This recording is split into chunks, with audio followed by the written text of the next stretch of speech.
Chers internautes, bonjour, merci de nous rejoindre et de nous retrouver pour cette troisième édition de la 4e saison d'Informatique News Hebdo, votre émission hebdomadaire dédiée à l'actualité de l'informatique et des télécoms pour les professionnels. Et pour décrypter, analyser, revenir sur l'actualité de la semaine, je suis comme chaque semaine avec notre rédacteur en chef, Guy Hervier. Bonjour Guy. Bonjour Jean-François. Alors Guy, cette semaine, nous avons un invité, Laurent Delaporte du cabinet conseil Akerva, cabinet conseil en cybersécurité. Mais avant d'échanger avec lui sur les problématiques justement de sécurité, je propose que comme chaque semaine, on fasse un peu le tour de l'actualité dans notre secteur.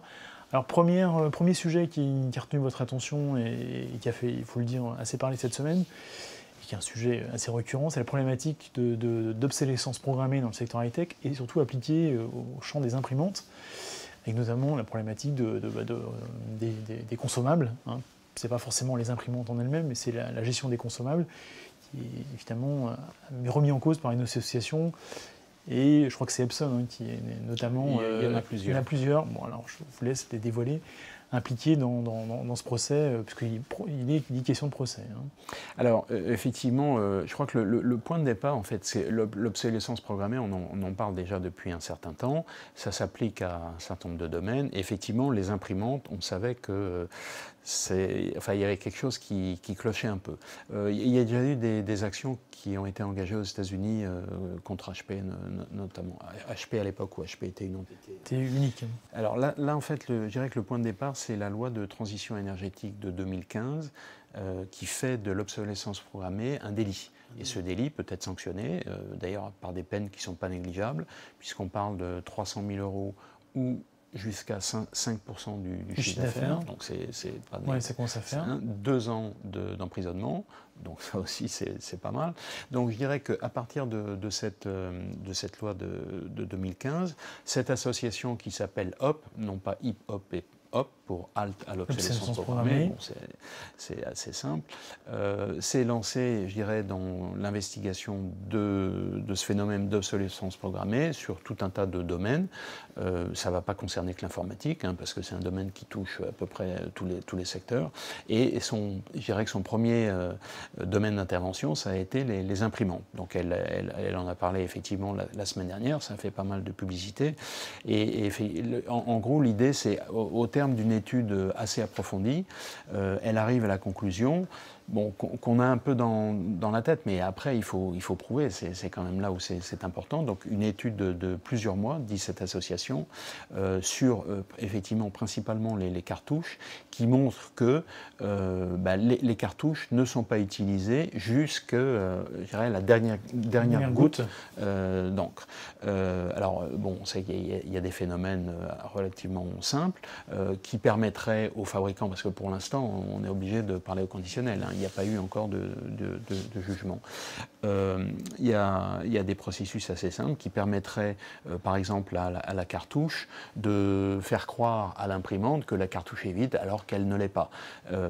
Enfin, moi, par exemple, j'ai fait l'expérience de cartouches que j'utilise de manière épisodique, une fois par an. Et effectivement, quand on l'utilise comme ça pendant 2-3 semaines, on devrait pouvoir l'utiliser sur une période très très longue. Et au bout de 3-4 ans, la cartouche est supposée vide alors qu'on sait très bien qu'elle ne l'est pas. Donc cette étude a été faite, je dirais, de plusieurs manières. Hein. C'est par audition de consommateurs, de réparateurs, de fournisseurs. Enfin, donc ça, c'est plutôt du vécu. Et puis des études techniques sur les produits eux-mêmes. Et donc la conclusion qui porte maintenant pour engager une procédure, qui est que finalement ces cartouches n'ont pas la durée de vie qu'elles devraient avoir. Sachant qu'en passant, l'association HOP s'étonne du prix de l'encre, parce qu'on sait que quand on voit le prix des cartouches... C'est le prix du parfum.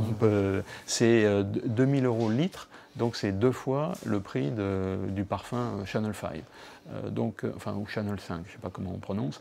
On voit, c'est sûr que quand on écoute les fournisseurs, ils disent oui, mais la fabrication de l'encre, c'est très, très compliqué, c'est très sophistiqué et tout, mais c'est vrai que quand on compare avec le parfum, on peut se dire, est-ce que c'est vraiment justifié? Et puis le dernier point aussi qu'il faut mentionner, c'est que on le voit quand on va chez des fournisseurs constructeurs de matériel de bureau, dont je ne citerai pas le nom, ils proposent leur générique. Donc en fait, ils proposent des produits, un peu comme les médicaments, qui font office d'eux et qui coûtent un peu moins cher. Et donc l'argument qu'avance l'association, c'est que les fournisseurs essayent de gêner la mise en place de ces génériques. Bon, pour des raisons évidemment très simples à comprendre, parce qu'on sait bien que le modèle économique de l'imprimante... Sur les jets dans le grand public, on va dire. Oui, oui, absolument. Le modèle économique des imprimantes, on le connaît, hein, on vend les imprimantes à perte pour gagner ensuite du prix sur les cartouches. Consommable. Et donc ça, c'est vraiment... Enfin, c'est une vision à très court terme. On comprend bien que ça serait sans doute, puisqu'on parle de...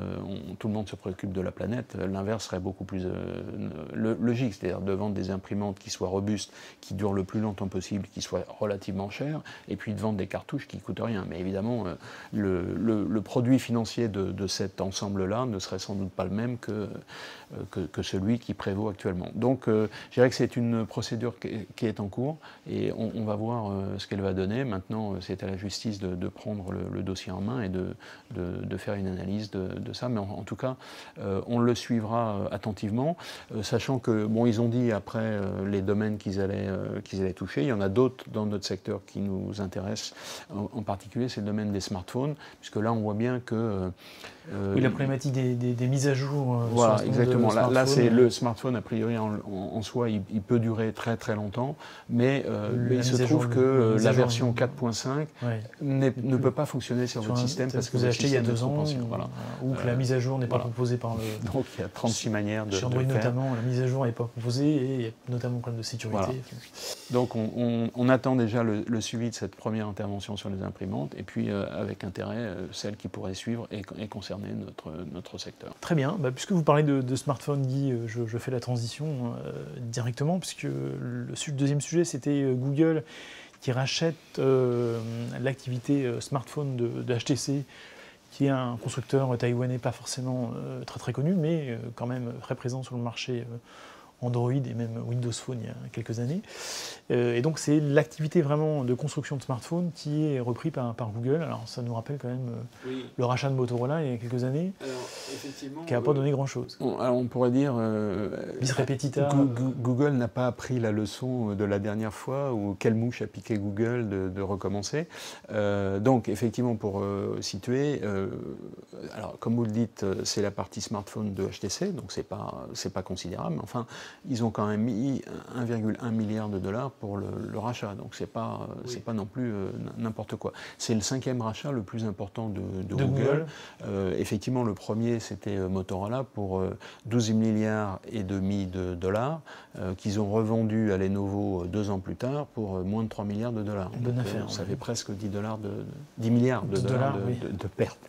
Donc là, on commence avec HTC. On ne comprend pas très bien encore la motivation, sachant qu'il y a 2000 ingénieurs de R&D qui sont dans l'affaire. Et puis on ne comprend pas... Alors, Google était intervenu dans le rachat de Nest, par exemple, qui fabriquait des produits par opposition à des logiciels.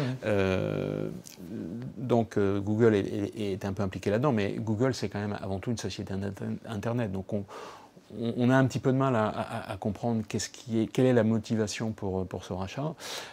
Et puis, on voit bien que Google a les poches pleines, puisque c'est quand même une société qui a été créée en 1998, donc qui n'a pas 20 ans, et qui, depuis sa création, et les rachats ont commencé relativement tard, si on prend les 10 plus gros rachats, alors il y en a eu beaucoup d'autres. Hein. Alors beaucoup d'autres, ça veut dire que ça c'est la longue traîne. Oui, 500 millions par-ci, 100 millions par-là. Ça s'ajoute quand même, ça fait une somme qui est peut-être pas négligeable, mais enfin seulement les 10 premiers, ça représente 25 milliards de dollars d'acquisition. Donc c'est quand même, c'est pas négligeable. Il y a eu en particulier celui de YouTube, je ne sais pas si vous vous souvenez. Sûr, ouais. À l'époque, on se posait un peu la question de savoir pourquoi ils l'avaient fait. Bon, ils avaient eu le nez creux parce que finalement, YouTube, maintenant, c'est une bonne... par rapport à la machine, l'explosion de la vidéo. Un bon tiroir caisse. Au début, YouTube était... et le modèle économique était loin d'être assuré. Il faut se rappeler que Dailymotion avait été créé avant YouTube, quelques mois avant dans YouTube. Effectivement, quand on voit le parcours de l'un et de l'autre, on se dit c'est un peu dommage, mais bon, malheureusement, c'est comme ça. Donc, pour en revenir à notre sujet, 1,1 milliard de dollars pour acheter l'activité smartphone de HTC pour des motivations qui ne sont pas encore très claires, mais je pense que, puisque c'est arrivé en toute fin de semaine dernière, oui, la semaine dernière, donc bon, je pense qu'on reviendra sur le sujet pour savoir finalement, pour expliquer un petit peu plus quel était l'intérêt de cette acquisition. Alors, autre sujet de la semaine dit, alors pour le coup ça n'a vraiment rien à voir, on parle d'emploi et d'HPE, qui encore, enfin n'a pas annoncé, mais en tout cas dans la presse américaine, c'est chez Bloomberg peut-être, je ne me souviens plus, il y a eu une annonce enfin Bloomberg soupçonne entre guillemets HPE de prévoir 5000 suppressions d'emplois, j'allais dire encore, parce que il n'y a quand même pas le premier plan de suppression. Pourtant, l'activité a l'air plutôt de bien se porter, si j'ai bien... Alors effectivement, les derniers résultats étaient relativement positifs. Donc c'est en fin de semaine dernière, c'est Bloomberg qui a sorti l'information. Donc Bloomberg est une source relativement fiable. Donc suppression de 5000 emplois, c'est pas négligeable. Et on parle bien d'HPE. Oui, on ne parle pas d'HPE. Il faut rappeler tout le temps, parce que même si ça fait presque 2 ans que c'est arrivé, il y a toujours une certaine confusion, d'autant que les deux ont gardé le préfixe HP. L'une c'est E, l'autre c'est Inc, mais bon, il y a toujours une certaine confusion. Donc HPE, c'était l'activité logiciel serveur, s'était délesté d'un certain nombre d'activités, en particulier de tout ce qui est service outsourcing, donc avait fait une filiale commune avec CSC, s'était délesté d'une partie de ses activités logicielles avec Microfocus, qui vient d'ailleurs d'annoncer la version 9 de Vertica.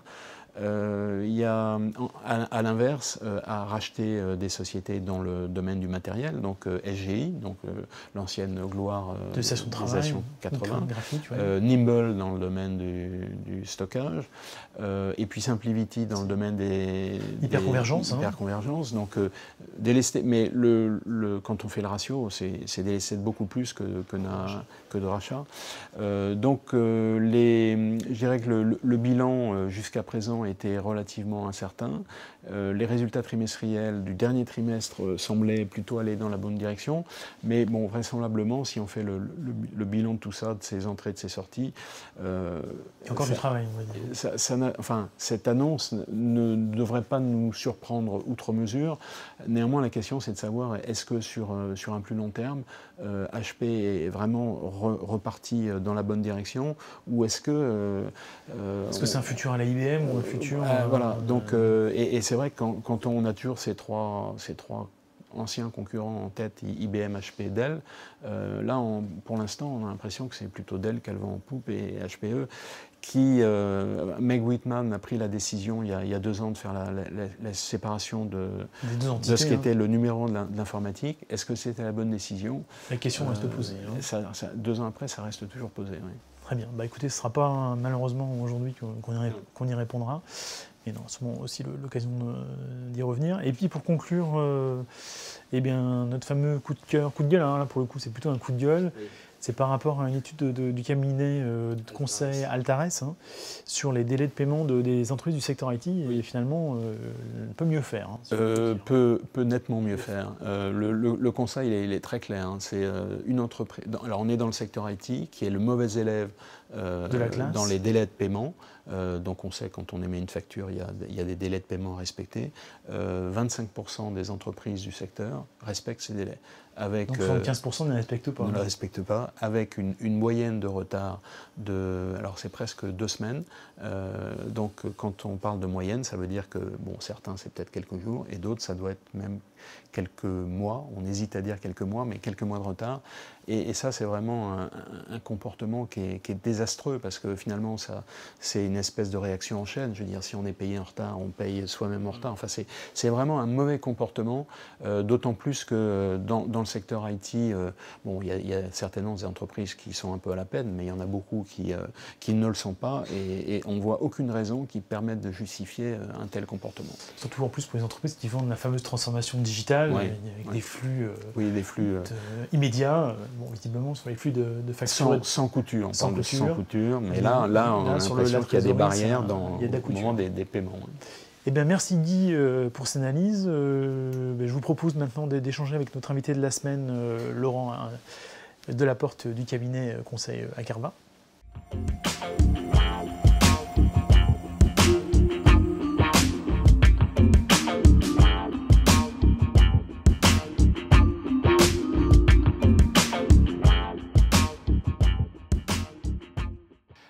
Merci Jean-François.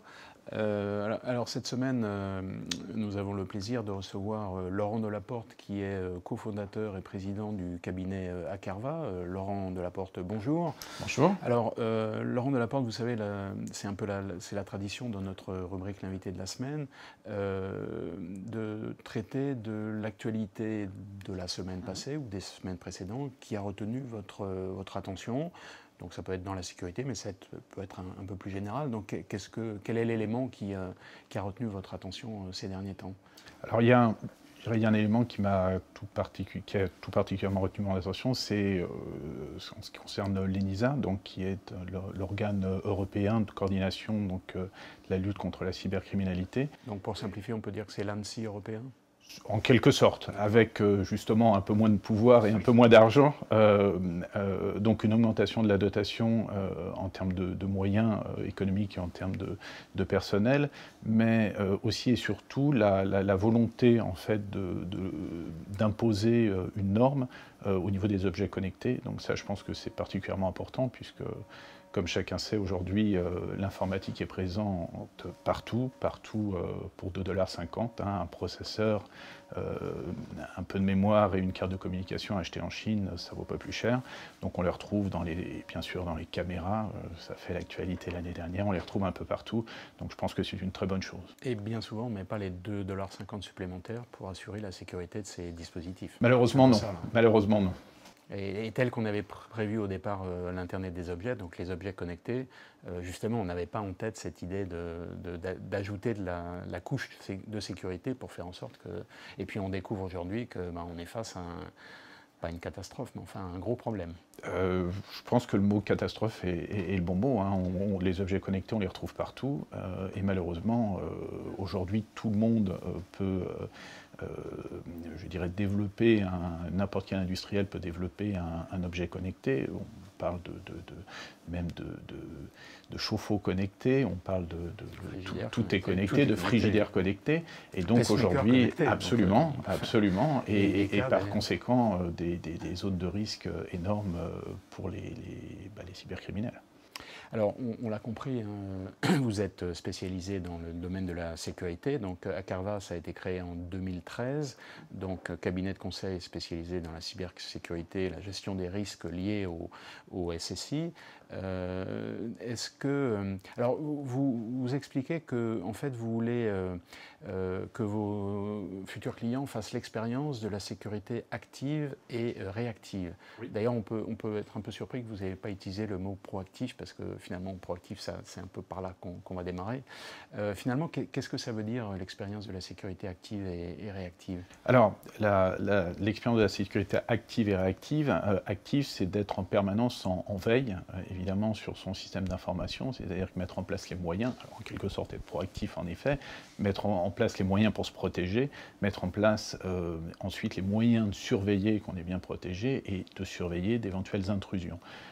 Ça, c'est toute la partie active. La partie réactive, c'est bien sûr, en cas d'intrusion, être capable tout d'abord de l'identifier, ou en cas de diffusion d'un malware ou je dirais de tout risque avéré, être capable de réagir et être capable de stopper, si vous me passez l'expression, l'hémorragie et le cas échéant, bien sûr, de corriger la faille et d'investiguer pour essayer d'appréhender d'où vient, je dirais, quelle est la source de l'intrusion.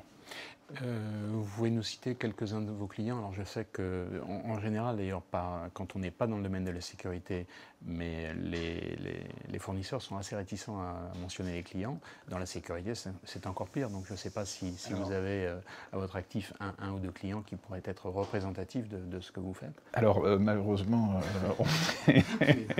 on est tout à fait dans le type d'entreprise que vous annonciez.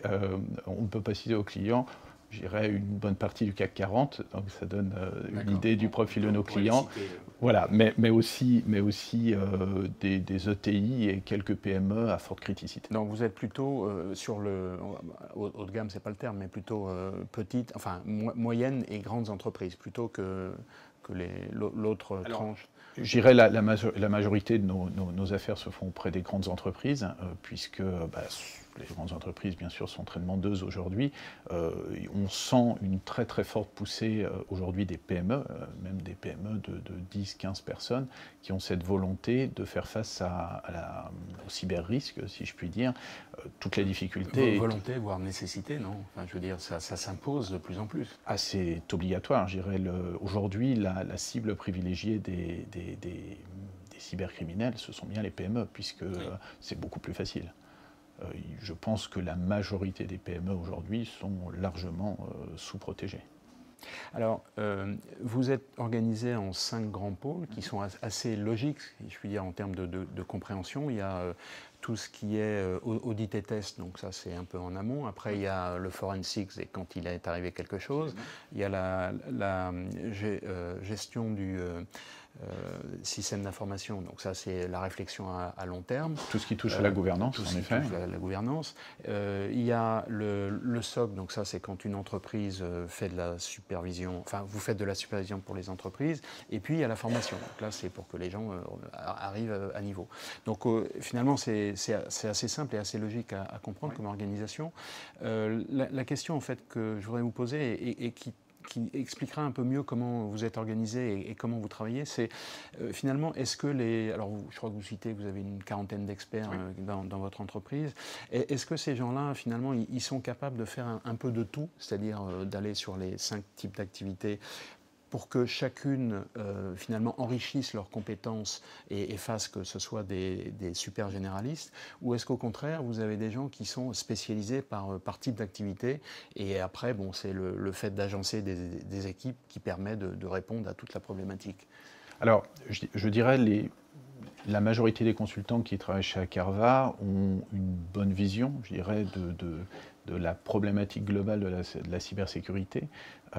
Par contre, sont tous des experts dans un domaine précis. Alors certains ont la capacité à aborder plusieurs domaines, mais la majorité sont experts dans un domaine précis. La cybersécurité, c'est beaucoup de sujets différents et très rares sont les personnes capables de couvrir à 360 degrés la problématique cyber. C'est d'ailleurs une vraie problématique, pour revenir sur les PME, c'est une vraie problématique pour les PME, puisque... Parce qu'en face, il y a une personne pour tout faire. En termes de moyens... c'est le patron de la boîte. Exactement. En termes de moyens, c'est surdimensionné. Enfin, ce qui est nécessaire est surdimensionné. Et vous évoquiez le SOC, c'est la raison pour laquelle nous mettons en place ce SOC pour apporter une réponse, justement, aux PME et aux ETI à cette problématique. C'est-à-dire être capable de leur proposer un niveau de service, si je puis m'exprimer ainsi, qu'ils ne sont pas capables de s'offrir d'une façon naturellement économique, on va dire. Très bien. Et alors justement, parce que c'est un domaine qui est relativement, enfin, voire même très technique, quand vous discutez avec les clients, il faut finalement faire la traduction entre ce langage très technique avec tout un vocabulaire parfois un peu ésotérique pour le commun des mortels et dont font partie les patrons d'entreprise. Il faut faire la traduction. Donc, est-ce que comment vous faites ça? Est-ce que c'est pas un petit peu compliqué? Alors, sur nos interlocuteurs, on a sur les très grandes entreprises que des experts en face de nous. Donc là, pour le coup, c'est une discussion entre experts. Par contre, pour les PME, c'est de la vulgarisation. Beaucoup de vulgarisation. C'est d'abord une mesure, une prise de conscience extrêmement importante que nous devons induire auprès du chef d'entreprise, puisqu'il a une vision assez limitée, souvent du risque. Et puis, cette vulgarisation lui permet de prendre conscience et derrière, nous, de mettre en place, bien sûr après un audit, un certain nombre d'éléments de remédiation pour pouvoir ajuster son niveau de sécurité. Mais finalement, ce langage en termes simples, si je puis dire, avec les patrons de PME, finalement, est-ce que ce n'est pas enrichissant aussi pour vos experts? Parce que ça donne une vision un peu différente de la problématique telle qu'ils ont l'habitude de la voir. Alors, je dirais clairement si, ça leur permet. Alors, ça permet deux choses. En fait, c'est enrichissant, je dirais, sur le plan de la vulgarisation, formation, comme je l'évoquais, mais c'est aussi enrichissant en termes de métier, puisque souvent, dans les grandes entreprises, le consultant qui intervient voit une toute petite partie de la problématique, alors que là, en intervenant dans une PME, nécessairement, il doit maîtriser justement tous les process internes de l'entreprise et être capable justement d'avoir cette vision globale pour apporter une solution pertinente en termes de cybersécurité. Quelle est la formation en général des gens que vous embauchez ou des gens qui sont chez vous? Ingénieur ou master. Mais en informatique, bien entendu, informatique, ou ça peut être des écoles généralistes? Alors, assez peu de généralistes, informatique, avec des spécialisations cybersécurité. Donc, il faut que ce soit déjà des gens qui aient une bonne compréhension de problèmes de cybersécurité, avec parfois des spécialisations. Exactement. Alors là, on parle, je dirais, des consultants plutôt techniques. Oui. Après, en termes de gouvernance, on peut avoir des écoles de commerce, tout simplement. Oui, bien sûr. Avec derrière des masters spécialisation en management du système d'information, par exemple. Très bien. Alors, la cybersécurité, ça existe depuis un certain temps, même depuis que l'informatique existe, si je puis dire, mais ça a pris des proportions absolument phénoménales.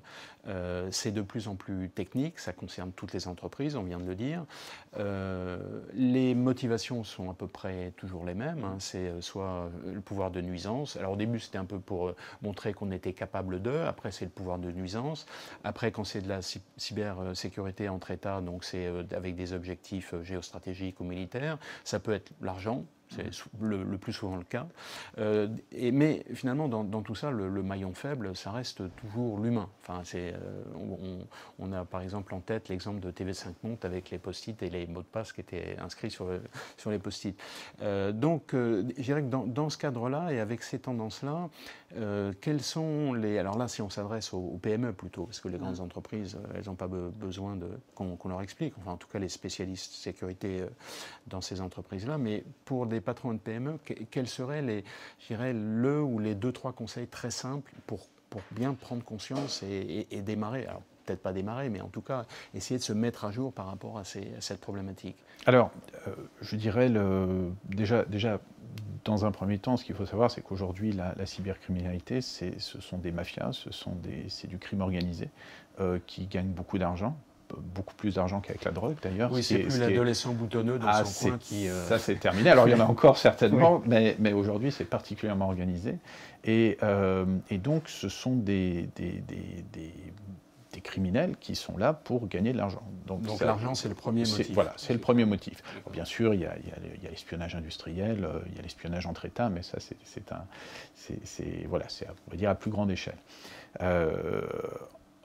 Vis-à-vis, je dirais, des utilisateurs, ce qu'on appelle une hygiène informatique, informatique, le terme de l'ANSSI, absolument, permet d'éliminer au moins un pourcentage extrêmement important, voilà, 80-90% des risques sur l'ouverture des emails, sur la navigation sur le web. Et vous citiez l'ANSSI, l'ANSSI a un certain nombre de livrets à disposition sur son site qui sont tout à fait vulgarisés et à disposition des PME qui permettent, simplement s'inspirant de ceci, de faire un grand pas, je dirais, en matière de cybersécurité.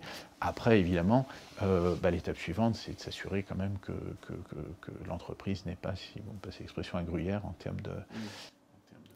Donc finalement, le message assez positif qu'on pourrait retenir, c'est de dire, avec cette hygiène informatique, ces quelques règles simples de base, on élimine déjà une bonne partie des problèmes, parce que sinon on va avoir des cauchemars. Clairement, et pour revenir aux cinq activités que vous citiez tout à l'heure, on a une activité de formation e-learning avec des modules de sensibilisation destinés aux utilisateurs, donc pour tous les utilisateurs de l'entreprise, avec des modules spécialisés pour les personnes qui voyagent, pour les VIP ou autres, mais de la personne à l'accueil, quelle attitude adopter lorsqu'on vous donne une clé USB, lorsque vous connectez votre cigarette électronique pour la recharger sur votre ordinateur, un ensemble de petites choses tout à fait intéressantes qui vont vous permettre justement d'appréhender les risques que vous prenez, mais que vous faites prendre aussi à votre entreprise, avec des gestes quotidiens. Donc, Bon, écoutez, on va rester avec ces règles relativement simples et ce message plutôt positif. Laurent Delaporte, merci beaucoup. Merci de m'avoir invité. Merci à vous, Laurent Delaporte, merci à vous, Guy, merci à vous, chers internautes. Et je vous propose de nous retrouver la semaine prochaine. Alors, pas tout à fait même heure, parce que Guy, je crois que vous serez aux États-Unis la semaine prochaine. Oui. Donc, on se retrouve avec Guy Hervier de l'autre côté de l'Atlantique. En attendant, excellente semaine à toutes et à tous. Merci.